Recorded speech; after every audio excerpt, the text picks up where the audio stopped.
In the ancient days of Africa, when the stars were young and the rivers sang lullabies to the earth, there lived a village nestled in the shadow of the great Mount Kilimanjaro. The people of this village, known as the Echo Keepers, believed that every heartbeat echoed the wisdom of their ancestors. But a dark curse had fallen upon them, an endless drought that withered crops and silenced the laughter of children. The elders whispered that the gods were angry, for the village had forgotten old ways. Our story begins with a young orphan boy named Jabari, whose name meant brave in the tongue of his people. Jabari had no family, only a tattered drum passed down from his grandfather, carved from the sacred baobab wood. Beat it only when the heart calls, his grandfather had warned. But Jabari, desperate and alone, ignored the words. One stormy night, as thunder roared like lions in battle, he struck the drum with all his might. Boom!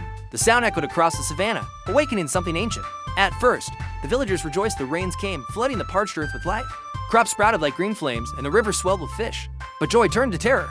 The drum's echo had summoned the shadow spirits, ethereal beings from the underworld, guardians of forgotten secrets. They slithered through the village like smoke, stealing voices one by one. Soon, the Echo Keepers could only whisper, their songs and stories fading into silence. Jabari's heart sank with guilt. He had unleashed a curse greater than the drought. Driven by remorse, Jabari set out on a perilous journey across the vast plains. Guided by the drum's faint pulse, he crossed crocodile-infested rivers and evaded hyena packs under the moon's watchful eye. In the heart of the whispering grasslands, he met an old wise woman, the last of the Star Weavers, who lived in a hut woven from spider silk. Child, she croaked, her eyes like polished obsidian, the spirits seek balance.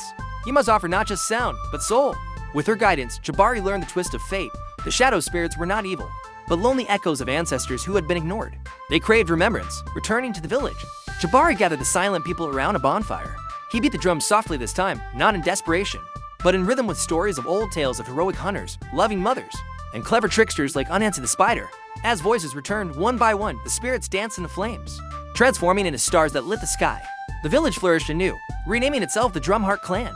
Jabari became its storyteller, teaching that true bravery lies in listening to the past. And so, in ancient Africa, the echo reminds us, when the drum speaks from the heart, even shadows find their light. From that day, travelers carried the tale far and wide, a whisper of unity and redemption that still beats in the winds of the continent.